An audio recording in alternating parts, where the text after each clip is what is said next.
Assalamualaikum warahmatullahi wabarakatuh. Kita dari kelompok 4 mata kuliah Ekonomi Moneter Islam, kelas Perbankan Syariah Aceh semester 5. Yang akan kita bahas dalam video itu tentang teori permintaan uang klasik. Sebelum masuk ke materi, perkenalan dulu yuk. Materi pertama oleh saya sendiri, Istica Esa Natasa. Pemateri kedua oleh Krisnawati, dan pemateri terakhir oleh Said Hasan Ubaidillah. Yuk langsung mulai materinya. Materi yang pertama yaitu teori permintaan uang klasik. Dalam buku Ekonomi Moneter karya Imamuddin Yuliadi dijelaskan bahwa menurut kaum klasik, permintaan uang ditentukan oleh besarnya volume transaksi ekonomi yang bersifat proporsional terhadap pendapatan nasional. Selain itu, menurut kaum klasik, permintaan uang juga dipengaruhi oleh perilaku masyarakat dalam memanfaatkan beberapa jenis kekayaan. Salah satunya adalah uang. Ciri utama teori permintaan uang klasik adalah menekankan pada analisis ekonomi jangka panjang. Bagian A. Nilai uang. Nilai uang adalah kemampuan uang untuk dapat ditukarkan dengan sejumlah barang tertentu.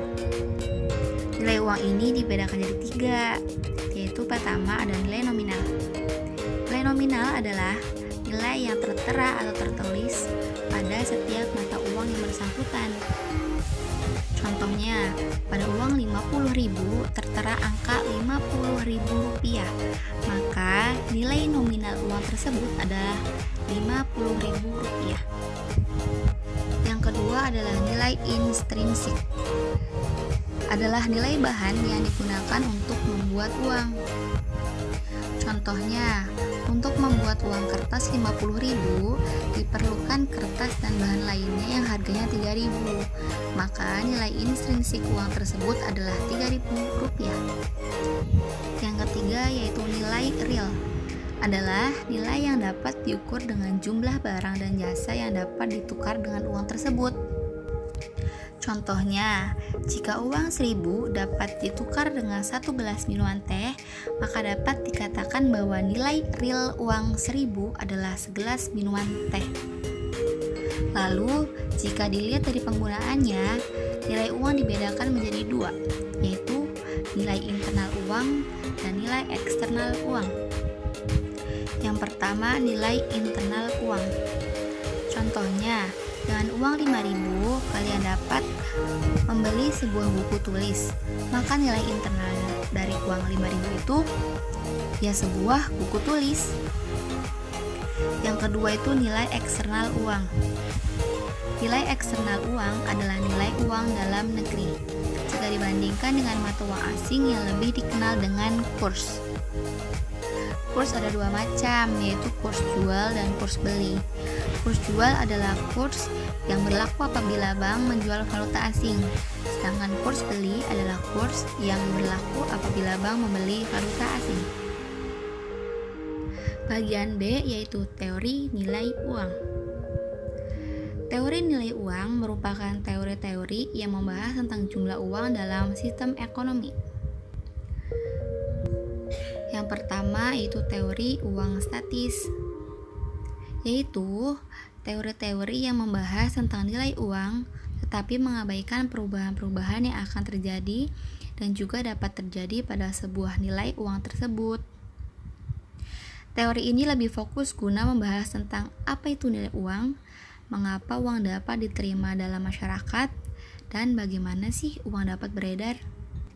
Berikut adalah beberapa teori uang statis, antara lain ada teori logam, teori nilai batas, dan teori nominalisme. Teori yang kedua yaitu ada teori dinamis, yaitu teori yang membahas tentang sebuah perubahan dari nilai uang. Berikut adalah beberapa teori dinamis. Ada teori kuantitas. Teori kuantitas merupakan sebuah teori yang membahas bahwa tinggi rendahnya nilai uang dapat dipengaruhi oleh jumlah uang yang beredar pada masyarakat. Semakin banyak uang yang beredar pada masyarakat, maka harga barang akan semakin tinggi sehingga nilai uang menjadi rendah. Demikian juga sebaliknya. Selanjutnya ada teori transaksi.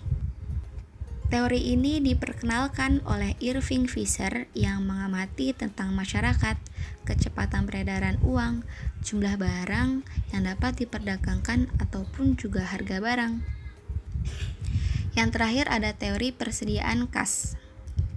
Teori yang diperkenalkan oleh Alfred Marshall ini menyatakan tentang bahwa sebuah nilai uang tergantung kepada jumlah nilai uang yang disimpan guna persediaan dari sebagian pendapatan pada masyarakat. Persediaan kas tergantung kepada jumlah nilai pendapatan ataupun juga harga barang di pasaran. Materi kedua, kami akan membahas implikasi ekonomi teori moneter klasik dan teori permintaan uang Keynes. Teori moneter klasik menjelaskan mengenai aspek permintaan dan penawaran uang, menyangkut kaitan antara penawaran uang dengan nilai uang, yaitu harga dijabarkan secara lebih mendalam dari teori tentang permintaan uang. Selanjutnya ada teori permintaan uang Keynes. Teori permintaan uang Keynes yaitu bahwa di samping untuk kepentingan transaksi dan berjaga-jaga, juga digunakan untuk kepentingan spekulasi. Bagian A yaitu motif permintaan uang menurut Keynes. Keynes menjelaskan ada 3 motif permintaan uang. Yang pertama yaitu ada motif transaksi. Keynes menyatakan bahwa permintaan uang kas untuk tujuan transaksi tergantung pada pendapatan, di mana makin tinggi tingkat pendapatan, makin besar keinginan akan uang kas untuk transaksi. Seseorang atau masyarakat yang tingkat pendapatannya tinggi biasanya melakukan transaksi yang lebih banyak dibandingkan seseorang atau masyarakat yang pendapatannya rendah. Kedua, ada motif berjaga-jaga. Keynes menjelaskan bahwa permintaan uang untuk motif berjaga-jaga dipengaruhi oleh pendapatan. Karena jika tingkat pendapatan tinggi, maka seseorang akan menghadapi kemungkinan timbulnya kesempatan-kesempatan yang lebih baik, tetapi dengan risiko yang lebih besar. Yang ketiga, ada motif spekulasi. Permintaan uang untuk tujuan spekulasi menurut Keynes ditentukan oleh tingkat bunga. Makin tinggi tingkat bunga, makin rendah keinginan masyarakat akan uang kas untuk tujuan atau motif spekulasi. Sebaliknya, makin rendah tingkat suku bunga, maka makin besar keinginan masyarakat untuk menyimpan uang kas. Materi yang ketiga, kita akan membahas karakteristik teori ekonomi Keynes dan implikasi teori permintaan uang Keynes. Yang pertama kita bahas adalah karakteristik teori ekonomi Keynes. Perekonomian tidak selalu dalam keadaan full employment. Artinya bahwa keseimbangan pasar tercapai pada keadaan di mana pasar mengalami kelebihan atau kekurangan produksi. Keadaan ini terjadi karena di mana tidak semua penghasilan dibelanjakan karena ada sebagian yang ditabung. Nah, selanjutnya kita akan bahas implikasi teori permintaan uang Keynes. Pemikiran teori permintaan uang Keynes tidak bisa dilepaskan dari tradisi pemikiran ekonomi klasik. Namun, beberapa hal memang Keynes mempunyai pemikiran krusial menyangkut permintaan uang, di mana uang di samping berfungsi sebagai alat transaksi perdagangan, juga dapat berfungsi sebagai penyimpanan nilai. Penyampaian materi udah selesai nih. Terima kasih buat kalian yang udah nonton ya. Semoga materi yang telah kita sampaikan tadi bisa dipahami dan bermanfaat.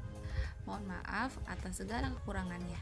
Sampai bertemu kembali. Wassalamualaikum warahmatullahi wabarakatuh.